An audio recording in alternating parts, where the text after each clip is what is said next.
Joining us to talk more about the potential impacts of CDFIs, particularly in low-income communities and communities of color, are Ken Evans, President of the Urban Chamber of Commerce, Nick Steele, Executive Director of Access Community Capital, and Teresa Miranda, Vice President of Prestamos CDFI, a subsidiary of Chicanos por la Causa. Thank you all for joining us. Ken, I will start with you. With all the banks that exist in Nevada, what is the need for CDFIs here?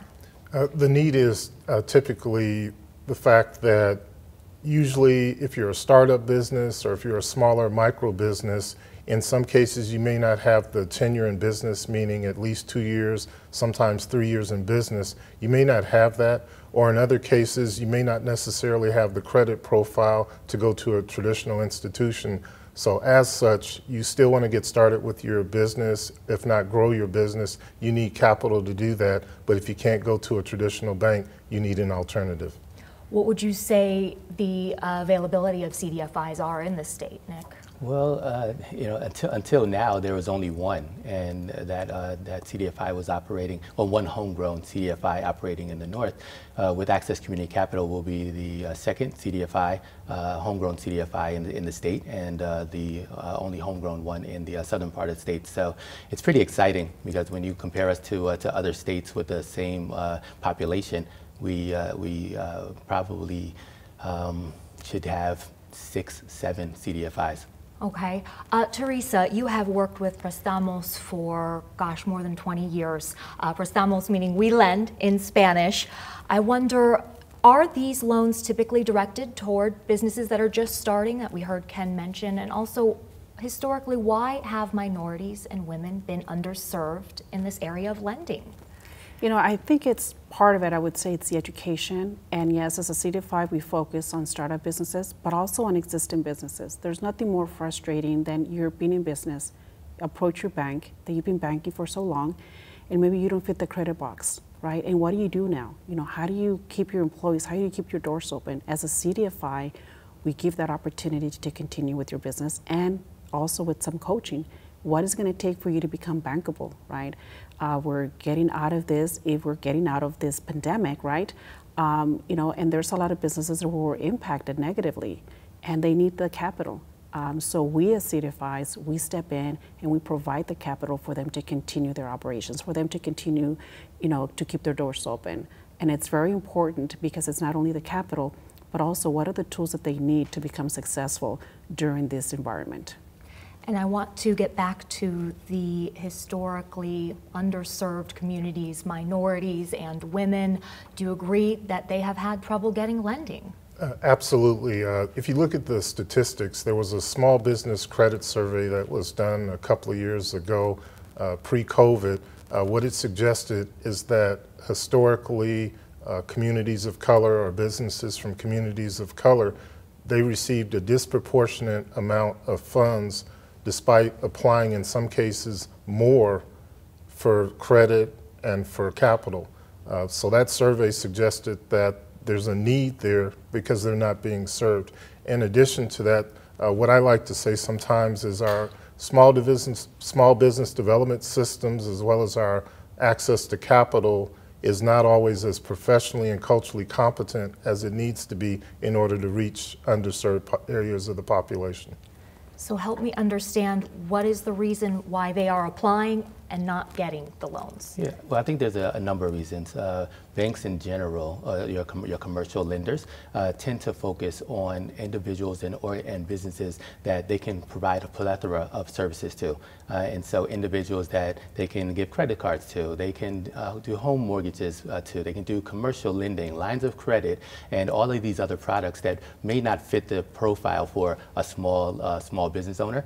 And then you have women-owned businesses and minority-owned businesses that historically had not had the opportunity to accumulate the necessary collateral to support their businesses, whether it's through the practices in the past of redlining that didn't allow individuals and communities to actually own homes, or whether it's situations that haven't enabled populations to actually advance in their own careers. Those things tend to build up over time, and so business owners may be successful to a certain point, but once they need that collateral, they may not have the assets to be able to satisfy the check boxes needed at your commercial institutions. And a lot of people get their capital from home ownership, and so if in years past certain section of certain race was not able to own property, then how are they going to accumulate that wealth and then go on to own businesses? Teresa? You know, and I would like to add to that comment is that there are very successful businesses out there that they just need the opportunity. And how do we provide that opportunity? How do we provide them the tools that they need? Because they're working, right? They're supporting, they're creating opportunities for their family or their friends or, you know, individuals that are also struggling to find a job. But it's the education component. What is the expectation when you walk into a bank? What are the banks looking for? You know, we talk about the 5 C's of the credit. Do the business owners know the 5 C's of credit, or they just know how to work, right?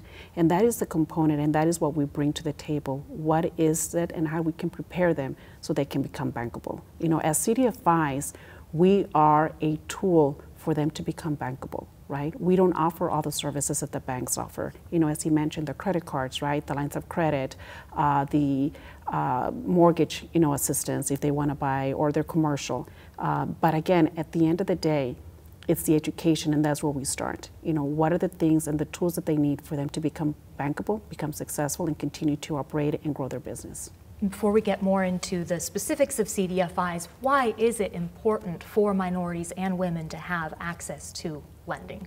Oh, I would say that's probably the greatest source of intergenerational wealth. And so you have minorities and you have women that are starting businesses, but as Teresa mentioned, you need that support system. Often these communities don't have the networks that they can tap into for additional capital to grow their businesses or support their businesses. They may not have the models to follow that they can look at and that advice that they can receive to support their businesses. And so providing that access to capital as well as that technical assistance is critical to helping them grow their businesses, and then helping them transition their businesses when they want to sell it, or they want to transition it and pass those businesses down to the kids. And from a society standpoint, from someone who's not a minority, there is a benefit for all of us to having more equitable business ownership.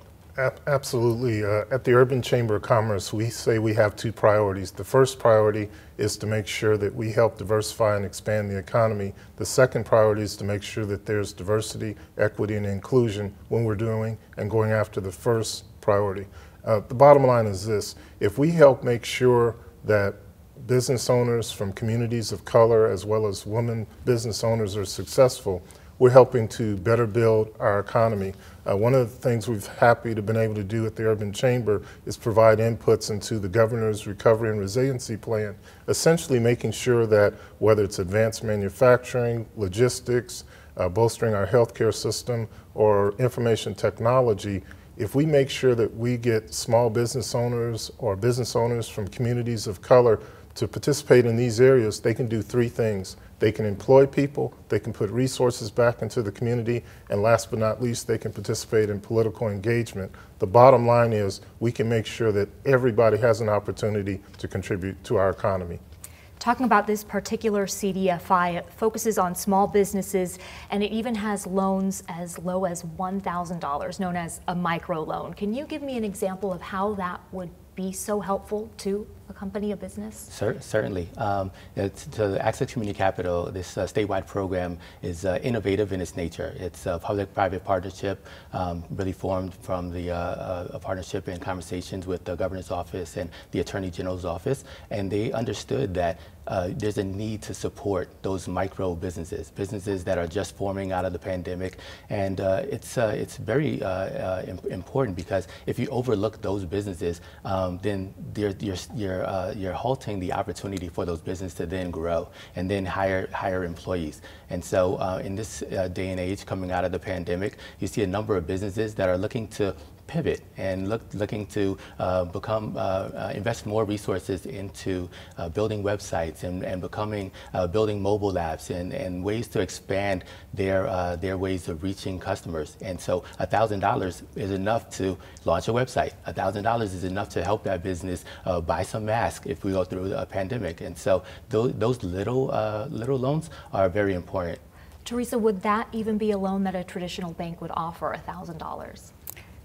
No. The quick answer is no. I think for CDFIs, right, there's no such thing as a small loan, right? And the impact that it can have in those businesses. You know, we talk about the essentials, right? But also, you know, maybe a contract, you know, maybe a piece of equipment, you know, they need to, you know, either because the one they had just broke or they are looking to expand and they need to buy another, you know, to keep their operations and continue to grow and support. But, you know, a CDFI and the importance of the CDFI is really the focus, right? Minorities, the focus on low-income communities.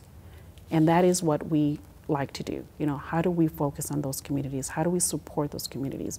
Either by helping larger companies with access to capital that can create those job opportunities, or the entrepreneur, the small business that needs that $1,000, that need that $5,000, right, to continue to stay in business. And that is the nice thing about the CDFIs, that we do have a mission, and the mission is to work with low-income communities as well as minorities. And pardon me, if I could jump in for a minute, Amber. One of the things that's been mentioned is the fact that there's a racial wealth gap in America, and entrepreneurship is a great way to address that racial wealth gap. But if we're going to do that, we need to make sure that they have the capital necessary to start businesses, and then beyond that, as Teresa said, grow the businesses. So again, if we're going to be serious about addressing the racial wealth gap, doing what we can to provide accessibility to affordable capital is major. And just one more point about the $1,000 amount. If you can't get it from a traditional bank, then you may consider a payday loan, and those have. Do you want to add to that? Yeah, I'll hop right in. Unfortunately, Nevada doesn't have usury laws, I believe it is. So what that means is payday loans, pretty expensive, can be 40, 50, sometimes it can be several 100% rate. Well, the problem with that is if you're already a challenged micro business and you go to a payday lender, the interest alone is going to adversely impact your cash flow. So the benefit of CDFIs is we can provide a lower interest rate, a fixed lower interest rate, so you don't have to worry about the interest alone being an impediment to your success as a business. I'll just add one quick point, and that's a lot of times we find that women and minority-owned businesses, if they can't access traditional capital or capital from a traditional financial institution, then they're operating out of cash. And so all of their expenses are paid out of cash, which means they cannot invest that into marketing, into hiring more and more employees. And so where CDFIs can step in is that they provide those low dollar loans to really support that business through the ups and downs that they would normally, if they could access traditional capital, they would have a line of credit for. But if they can't tap into that, then they can get a fixed loan for a small amount, and that really helps them invest back into their business. So another aspect of the CDFI, it helps a small business, but then another goal is to help the community that that business is in, revitalize that community. In your, I think, 20 plus years of experience in this area, Teresa, have you seen the ability of that to happen? Does it always happen? Sometimes probably doesn't. It's definitely our goals, and how do we go into those communities? We've been growing just because there's the need in those communities. We just don't grow just to grow, but we want to be able to be there for those communities. And we've seen them. We've seen where if it hasn't been for a CDFI, they would not businesses would not exist right now. The opportunity, you talk about, will the bank be able to entertain a $1,000 loan? You know, they say, sorry, we can't, right? We don't have the capacity, you know, and that's why we exist. And that's why there's so many programs that do exist, because the banks just don't want to take that risk, right? And we understand why, right? But for us, we can definitely have that ability to take that risk. Thank you all so much for your time and contribution on this important topic.